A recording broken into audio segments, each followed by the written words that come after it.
வெளிப்படுத்தின விசேஷம் 2:7. அப்போ கடைசி வசனத்துக்கு வந்துட்டோம். இப்போ உடனே முடிச்சிடலாம்.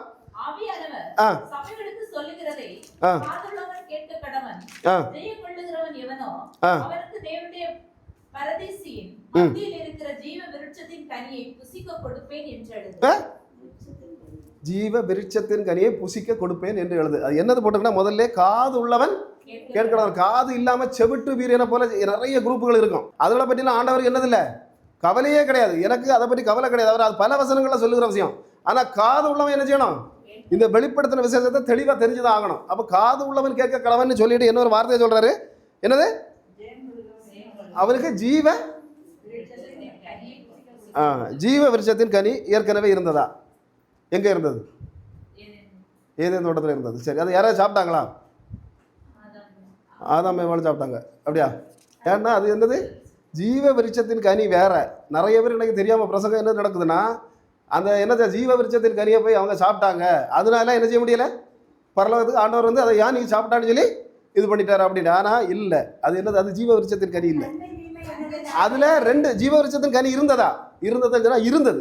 அதுவும் இருந்தது, இதுவும் என்னது இருந்தது? அதுவும் ஆதியாகமம் 2:9 வாசிங்க பார்க்கலாம். 2 மரங்களும் இருந்தது. இதை நம்ம தெளிவா பந்தேவசகாரங்க தெரிஞ்சிருக்கணும்.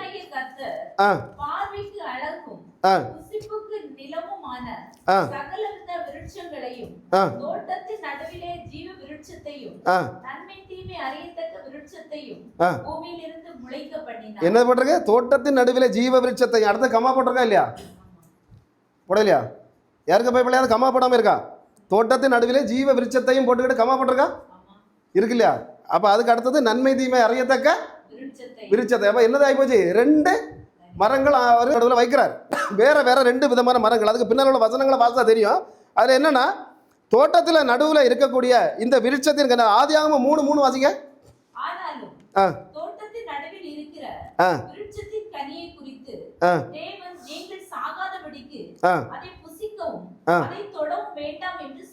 என்னது ஜீவ விருட்சத்தின் கனியை அதுல எழுதல. என்னது எழுதியிருக்கு?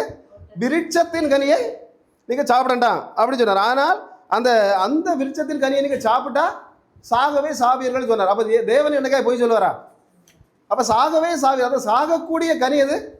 இந்த நன்மை தீமை அறியக்கூடிய அந்த மரத்தின் கனி. ஆனா ஜீவ விருட்சத்தின் கனிங்கிறது என்ன செய்யாது, ஒரு நாளும் அதை சாப்பிட்டு அதுக்கப்புறம் சாவே கிடையாது. வேதாகம ரகசியம். அப்ப பாருங்க, இப்ப இந்த மற்ற கனி என்னதுன்னா, நன்மை தீமை அறியத்தக்க கனி எது அப்படின்னு சொன்னா, சோதனைக்காக வைக்கப்பட்ட மரம். அப்ப அதை திண்டா என்ன செய்வாங்க, தேவன் தெளிவா சொல்றாரு, அதை திண்டவங்க கண்டிப்பா சாவாங்க.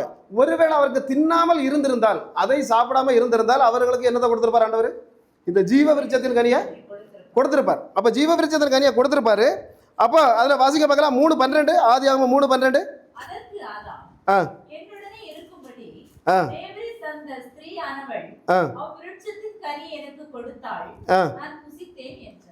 அதுல என்ன போட்டிருக்கு? அந்த ஜீவ விருட்சத்தின் கனியை போடல. என்ன விருட்சத்தின் கனி? அவ்விருட்சத்தின் கனியை கொடுத்தால் அதை நான் சாப்பிட்டேன் அப்படின்னு போட்டிருக்கு. அப்படிதானே? அப்போ இந்த ஜீவ விருட்சத்தின் கனியை சாப்பிட்டா நிச்சயமாட்டு என்ன நடக்காது, சாவே நடக்காது. அதை தேவனே சொல்றாரு. அது எப்படி சொல்றாரு அப்படின்னா, ஆதியாகமம் 3:22 சொல்றாரு. அதை வாசிங்க.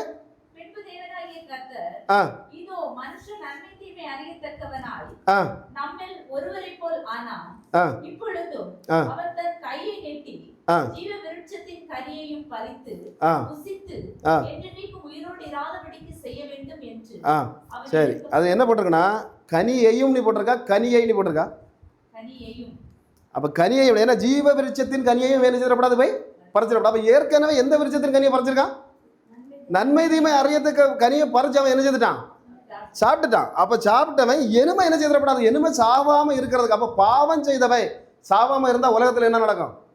ஒருத்தன் பெரிய பாவம் செய்தாச்சு, அவன் இனி சாகாமலே அது காலாகாலமா வாழ்ந்துட்டு இருந்தான்னா உலகத்துல குற்றங்கள் பெருகதான் செய்யும். அப்ப அதனாலதான் ஆண்டவர் சொன்னாரு, திரும்ப இவன் பாவம் செய்தவன் திரும்ப போய் எந்த கனியையும் சாப்பிடப்படாது, தொட்டப்படாது, அந்த ஜீவ விருட்சத்தின் கனியும் போய். அதனாலதான் அதுல போட்டிருக்கு கனியினி போடல, கனியையும் பறிச்சிடக்கூடாதுங்கிறதுக்காக. அதை வாசிக்க இருக்கா கூட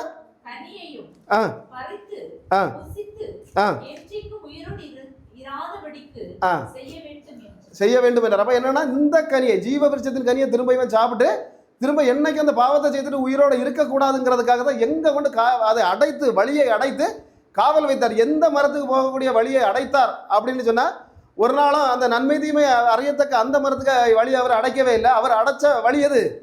ஜீவ விருட்சத்துக்கு போகக்கூடிய வழியை தான் அடைத்தார்னு போட்டு ஆதியாகமம் 3:24 வாசிங்க.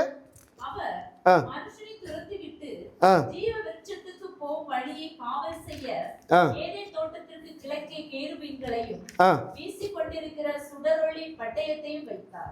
இப்போ ஆண்டவர் அடைச்ச இடம் இது ஜீவ விருட்சத்துக்கு போகக்கூடிய பாதையை தான் தேவன் அடைக்கிறார். அப்ப அடைச்சது பாருங்க, ஆதியாகமம் 3:24 அடைக்கப்பட்ட வழி வெளிப்படுத்தல 2:7 தான் திறக்கிறது.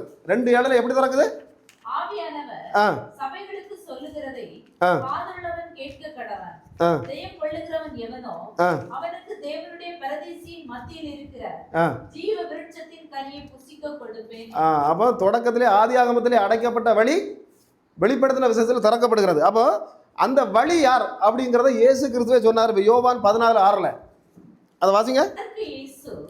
நானே வழியும் சத்தியமும் ஜீவனுமாய் இருக்கிறேன், என்னாலே அல்லாமல் ஒருவன் பிதாவினிடத்தில் வரான். என்ன பண்றது? அங்க ஜீவ விருட்ச வழிக்கு போனோம்னா அவரால் மட்டும்தான் முடியும். மரியாளால முடியாது, யோசேப்பால முடியாது, வேற யாராலையும் அந்த வழியில கொண்டு போக முடியாது. அவரை நம்பினா மட்டும்தான். இல்லை மற்றவங்களை நம்பினா வேணா திருவிழாவுக்கு மட்டும் போகலாம். அல்லேலூயா. என்ன நடக்கிறோம்? அந்த கோயில் திருவிழாக்களுக்கு போகலாமே தவிர வேற என்ன நடக்காது? ஜீவ விருட்சத்தின் வழி திறக்காது. இயேசுவை நம்பினா மட்டும்தான் ஜீவ விருட்சத்தின் வழி திறக்கப்படும். அப்ப அந்த ஜீவ விருட்சம் இப்ப எங்க இருக்குங்கிறதை வெளிப்படுத்தின விசேஷம் 22:2 சொல்லுது. நகரத்துக்கு வீதியின் மத்தியிலும் நதியின் இரு கரையிலும் 12 விதமான கனிகளை தரும் ஜீவ விருட்சம் இருந்தது. நதியின் இரு கரையிலும் இருக்கிறது. இப்ப ஒரு கரையில இருக்கிறது ஜீவ விருட்சமும், மற்ற கரையில இருக்கிறது நன்மை தீமை அறியக்கூடிய விருட்சமும் இல்ல. அது என்னது இருக்கு? இரு கரையிலுமே இந்த ஜீவ விருட்சங்கிறது இருக்குங்கிறது அந்த வசனம் சொல்லுது. அதுக்கப்புறம் பாருங்க 12 விதமான கனிகளை தரும் ஜீவ விருட்சம் இருந்தது. அது மாதந்தோறும் தன் கனியை கொடுக்கும். அந்த விருட்சத்தின் இலைகள் ஜனங்கள் ஆரோக்கியமடைவதற்கு ஏதுவானவைகள். அதனால தான் தெளிவாக அதுல சொல்லப்பட்டிருக்கு இந்த வழி எப்படி போடும் அப்படின்னு சொன்னா இந்த வழியை திறக்கிறவர் இயேசு கிறிஸ்து மட்டும் தான். அவர் இல்லாம வேற ஒரு வழி இந்த ஜீவ விருட்சத்தின் கனியை புசிக்கிறோம் அப்படின்னு சொன்னா வேற வழி இல்லை. அதனால தான் அதில் வெளிப்படுத்தல் 22:14 என்ன ஒரு விஷயம் கூட போட்டு வாசிங்க. 22:14 ஜீவ விருட்சத்தின் மேல் அதிகாரம் உள்ளவர்கள் ஆவதற்கும் வாசல்கள் வழியாய் நகரத்திற்குள் பிரவேசிப்பதற்கும் அவருடைய கற்பனைகளின்படி செய்கிறவர்கள் பாக்கியவான்கள். அவருடைய கற்பனையின்படி நடந்தா மட்டும்தான் எங்க போக முடியும்? பரலோக ராஜ்யத்தில் போய் இந்த ஜீவ விருட்சத்தின் கனியை புசிக்க முடியும் அப்படிங்கிறத தெளிவாக சொல்லப்பட்டு ஆதாம் ஏவாள் ஜீவ விருட்சத்தின் கனியை சாப்பிட்டாவணி ஆமாம் சொல்லப்படாது. யார் சொன்னாலும் கரெக்டாக என்ன செய்யணும்? விஷயத்தை சொல்லி புரிய வைத்து கொடுக்கணும். அல்லேலூயா. அப்போ இதோட இன்னைக்குள்ள எபேசு சபையை பற்றியுள்ள விஷயங்கள் முடிஞ்சது. அடுத்த வாரம் எதை பார்க்க போகிறோம்? சிமிர்னா சபை. கர்த்தர் தாமே இந்த வார்த்தைகளை ஆசீர்வதிப்பாராக. ஆமென்.